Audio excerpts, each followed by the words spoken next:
Thanks to all of you. Welcome back. Hope you all had a blessed Passover and Easter. We did. Our members are excited. It's a great day in our country. Thanks to the Republican Party, America is back, and we're excited about it. I talked to the president twice this morning already.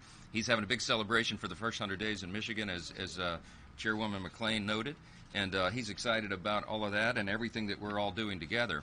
We had a big meeting of the Republican conference this morning, and they're all excited. They were all home for the 2-week district work period, and they were moving around their districts and talking with their constituents and getting lots of pats on the back. It's a great time for the country, and you can sense our optimism about all that. It's been noted a couple times here, but 100 days ago, not far from where we're standing right now, President Trump made his historic return to the presidency. He made a lot of promises, and as Whip Emmer noted, the 4 words that best describe this administration so far is promises made, promises kept. We've recounted among this group many times, 77 million Americans delivered President Trump a landslide victory. We had our highest popular vote total ever as House Republicans, 74.8 million, and we got a mandate to do exactly what we're doing right now. We have not wasted a moment. President Trump has accomplished more in the first 100 days than most presidents do in their entire careers, their entire tenures. The Atlantic, right? I don't know if there's an Atlantic reporter here this morning, but that's not President Trump's, they're not a fan of him, right? Yesterday they described him this way, quote, "He is the most consequential American leader of the 21st century." And that's an understatement. President Trump has, here's a list, removed men from women's sports, ended DEI in the federal government and the U.S. military, expanded oil and gas extraction to lower prices, taken steps to end unfair trade practices, secured trillions of dollars in new investments in American manufacturing, deported criminal illegal aliens, stood up for religious liberty, and rooted out anti-Christian bias, combated virulent anti-Semitism on college campuses. The list goes on and on and on. That's just barely scratching the surface. That's in 100 days.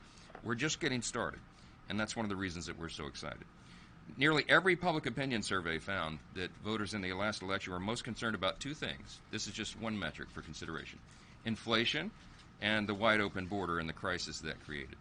Look at this. On just these 2 issues, in 100 days, illegal crossings are at an all-time low, as Congressman Downing noted, and inflation is falling rapidly.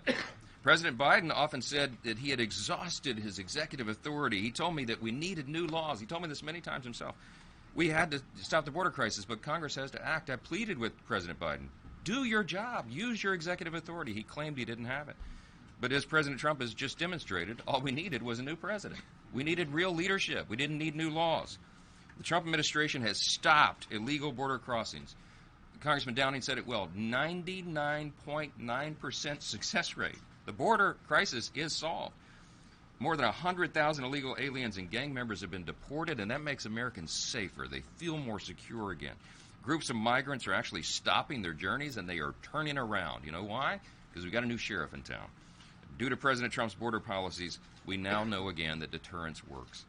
On inflation, President Trump promised to rapidly drive down prices and make American goods affordable again. The consumer price index beat expectations, actually dropped 0.1% in March. That is the first time that has happened since COVID, okay? Inflation is cooling. Energy prices are down, as we all know. Trillions of dollars in U.S. investments have been secured by the Trump administration. And again, we're just getting started. President Trump built the greatest economy in the history of the world in the first Trump administration. And we know that he can do it again. And we're going to help. And that's what we're engaged in. People are excited all around this country. We set fundraising records in the first quarter. We gave all the numbers out to the members this morning. I raised $32.2 million in the first quarter. It's an all-time record for a Republican speaker in a midterm. I'm not taking personal credit for that. I'm saying this is an all-team effort. Every House Republican is out working. Their sleeves are rolled up. They're working around the clock. We're setting fundraising records. The vulnerable Republicans from the swing districts and the vulnerable Democrat swing districts, it's the Patriots and the frontliners, okay? The Patriots outraised Democrats 2-1. They almost doubled what Democrats raised, and they have almost double the amount of cash on hand right now. That's an indication of where the American people's sentiment is. They see that Republicans are delivering and Democrats are in disarray. While we're working to build on President Trump's successes and codify his agenda into law, the Democrats just still don't get it. I mean, they just keep demonstrating they don't get it. More than 100 days into the 119th Congress, and the contrast could not be clearer. Everybody said, recounted some of this today, but they don't have any message. They don't have a clear leader. They don't have a clear vision. They don't know what to do. Their platform has been repudiated, and they're turning on themselves. You know, the vice chair of the DNC is going to spend tens of millions to take down his own incumbents.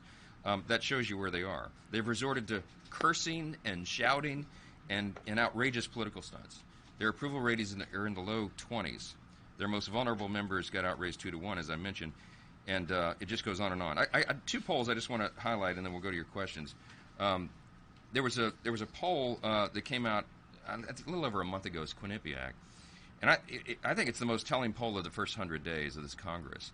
But I got the graphic in front of me. It was Politico published it. Lots of people talked about it.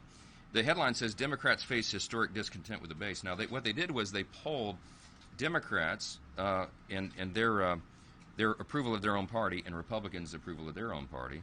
I mentioned this before, but Democrats are underwater 9%. They have a net negative 9% approval rating in their party, whereas Republicans in Congress are enjoying a 69% approval rating. Okay, so that chart is stark. It's the largest chasm between the two parties in history. It's the highest marks we've ever gotten and the lowest they've ever gotten. It tells you where they are. This morning, CNN has a new poll. Getting you a nod right there on the front row, right? Republicans' view of GOP leadership, 78% approve. Thank you, CNN. 21% disapprove, all right? Democrats' view of Democrat leadership, 42% approve, 57% disapprove. Stark contrast between the two. And one of the most baffling political displays that we've ever seen, congressional Democrats used their district work period to fly to El Salvador and provide comfort to a wife-beating MS-13 gang member who entered the U.S. illegally. I mean, it was a shameful performance, and I hope their constituents do not forget it. We won't. And we reflect on the first 100 days of the Trump administration. It's very clear which party is fighting for the American people, for a stronger and safer and more prosperous America, as Leader Scalise just said. We're happy to be here, and we're happy today. You can probably tell. Take your questions. Yes, sir. Thank you very much, Mr. Speaker.